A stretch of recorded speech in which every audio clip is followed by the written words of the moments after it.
Okay, so you guys are used to working in Cartesian, which is also called rectangular coordinates. And that's just your basic coordinates, like this point right here. We call it 4, 1. You have an X and a Y.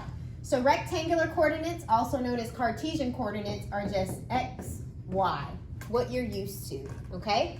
What we're going to learn today are polar coordinates, okay? So we're going to go from rectangular coordinates to polar coordinates, okay?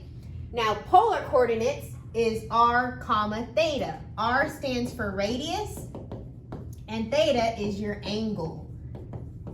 So these are called polar coordinates. So just for an example, I know this right here is 0 degrees. This right here straight up is 90 degrees. And it looks like it's separated into 3 equal sections. So that means this is 30 degrees, this is 60 degrees, and so on. Okay, so an example of a polar coordinate. This point right here is, let's see, 1, 2, 3, 4. It's the radius of 4. And your angle is 30 degrees. You can also say 4 or pi over 6. Okay. All right, so we have this 90-degree angle right here, and it goes up 2, so that's your radius. 90 degrees can also be written at pi over 2. Now, another thing, we're not going to do it in this class, but just so you know, you could also write this point right here. You can also write it as negative 270 degrees, because 270 degrees is right here, but if you go backwards negative 2, you'll be right there. So you could also do that, okay? We won't be doing that in this class, but that's also a thing. If you were to research this further outside of class, you'll see that, okay? So for example, this one right here, we said this was 30 degrees. Well, across from it on the unit circle, this is 180. So this right here would be 210 degrees. And you would say this is at 1, 2, 3, 4. So you would go back 4, negative 4. So you could also write this point as negative 4 and then 210 degrees. Does that make sense? Okay, but we won't be doing that in this class. Okay, so polar coordinates. Now, how are we going to go back and forth between rectangular and polar coordinates? So let me remind you of something. I'll just call this the radius. This is always your x distance, your horizontal distance, and this right here is your y distance. And here is your angle, right? This triangle here. R, y, x, and your angle. Okay, your triangle that we've been working with. And we are going to revisit SOHCAHTOA. So if I want sine of this angle, you have to do opposite over the hypotenuse. So opposite of this angle is y, and your hypotenuse is r. You don't have to write this down. I'm just showing you where the formulas come from. If you solve for y, you're going to multiply by r so that those cancel. Multiply by r. So that's your first formula, and this is how we got it. Your first formula that you need to write on your page is y equals r sine theta. This is the first formula. And we get it from SOHCAHTOA, and you're using just a general unit circle.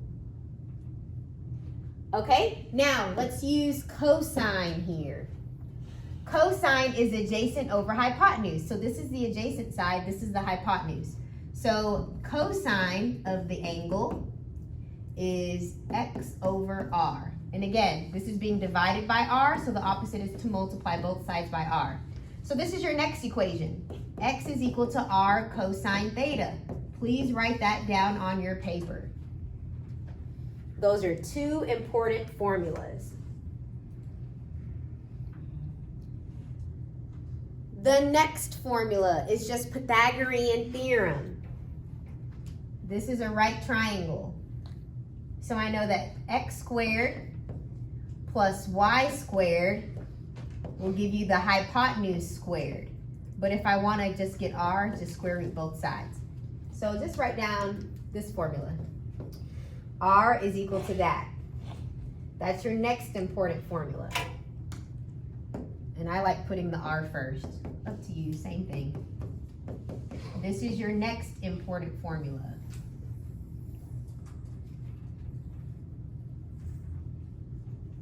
And your last one, we didn't do tangent, so let's do tangent. Tangent of this angle is y over x, opposite over adjacent. And that's the last one you need. So you should have 1, 2, 3, 4 formulas. Those are what you're going to need in order to convert between polar and rectangular form. So let's apply these 4 formulas to some examples. We're going to convert this polar coordinate into rectangular form. So remember, this is your r, your radius, and this is your angle. And the formula that you wrote down was that x is equal to r cosine theta, and your y is equal to r sine theta. So if you want it in rectangular form, which is x comma y, you're going to need these formulas, okay? So let's find the x coordinate. The x coordinate. To find the x coordinate, you want the radius, 4 square root of 3, times cosine of this angle, pi over 6. R cosine theta. R cosine theta. Okay, so let's find it. This is why you need to know the unit circle. Square root of 3 over 2. Yes, square root of 3 over 2. So these are being multiplied. Okay, now, an algebra thing that you need to know is whenever you have a square root multiplied by itself, it's just whatever's on the inside. So say you have square root of 100 times the square root of 100, the answer is 100.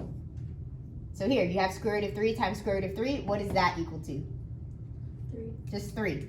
So this is 4 times 3 over 2. And let's simplify. This is 12 over 2, which is just 6. So that is the x coordinate for your rectangular form. We found x. X is 6. Now let's find y. So y is equal to r. This time it's sine of pi over 6. Okay? And do you guys remember what sine is equal to at pi over 6? 1/2. Yep, 1/2. So this is 4 square root of 3 times 1/2. All right, so this is 4 square roots of 3 over 2. And this can be divided by 2, and this can be divided by 2. So you just get 2 square roots of 3, because 4 divided by 2 is 2, and 2 divided by 2 is just 1. So this is your y coordinate. So that is those are your rectangular coordinates.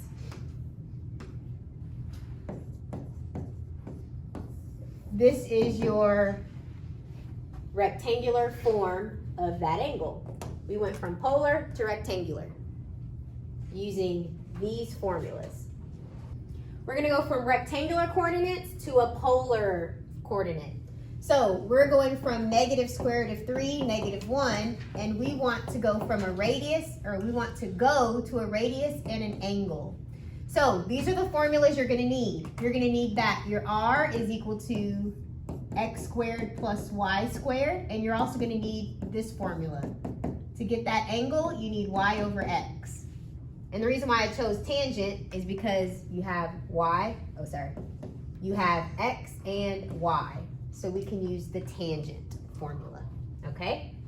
All right, so let's do this.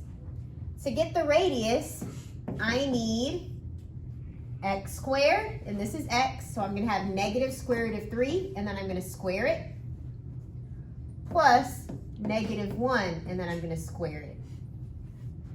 Okay, so a negative times a negative will make it positive, and whenever you square root a squared, you're just left with what's there. So this is just 3.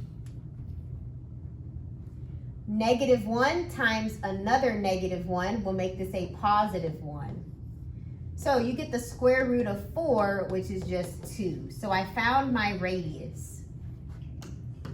My radius is 2. Okay, now let's find the angle. The angle, you have tangent. And if I want the angle, you're gonna have to do the inverse if you want the angle. And we'll put y over x. So your y value is -1 and your x value is -√3. And you'll type that into your calculator. Now before you do, guys, just pay attention real quick. Before you type this into the calculator, what quadrant is this point in? Yep, it's in quadrant 3 because it went left and it went down. So it went left square root of 3 and then it went down -1. So it's somewhere down here in quadrant 3. Okay, keep that in mind. Go ahead and type your thing into the calculator. Let me know what you get, your angle. Okay, you got 30? So did I, 30 degrees. Guys, what quadrant is 30 degrees in? It's in the first quadrant. It's like right here. That's 30 degrees right there. So guys, how do I get here? What should I do to get to the third quadrant where my point is? Add 180. Yep, add 180. So to get from the first quadrant, you need to add 180 degrees. So guys, keep in mind when they give you a point, just think about what quadrant am I in, okay? Because tangent is always gonna give you answers over here, not over there. So my angle is 180 plus 30, what is that? Yep, 210. So that is my angle. Please do not put 30 degrees. You have to be in the third quadrant, so you need to add 180. Okay, let's do another example.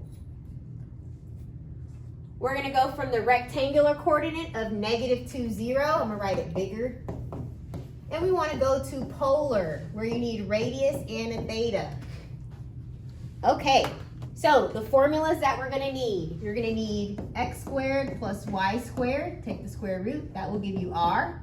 And then to find the angle, you're gonna have to do the inverse tangent of y over x. Okay, so let's do that. This is x, this is y. I'm gonna let you guys do it. Ready, go. Okay, so if you put it into the Pythagorean Theorem, the x and the y, you'll get 2 for your radius. So we know that the radius is 2. And when you do the inverse tangent of y over x, 0 divided by -2, what does your calculator give you? 0 degrees. Okay, so let me just sketch this, guys. This point is -2, 0. That's right here. They gave you a point right here. What do you need to do to get over here? Add 180. When you do tangent inverse, it's always going to give you answers on this side. So sometimes you might need to add 180 to it. Okay? So you really didn't even have to do this. If you know the unit circle, you know that this angle right here is 180 degrees. Okay? All right, so this right here, your angle is not going to be 0. You have to add 180 degrees to it. So your angle is 180 degrees because you're on the second quadrant, not the first. So this is 180 degrees, or you could have written 2 and then pi.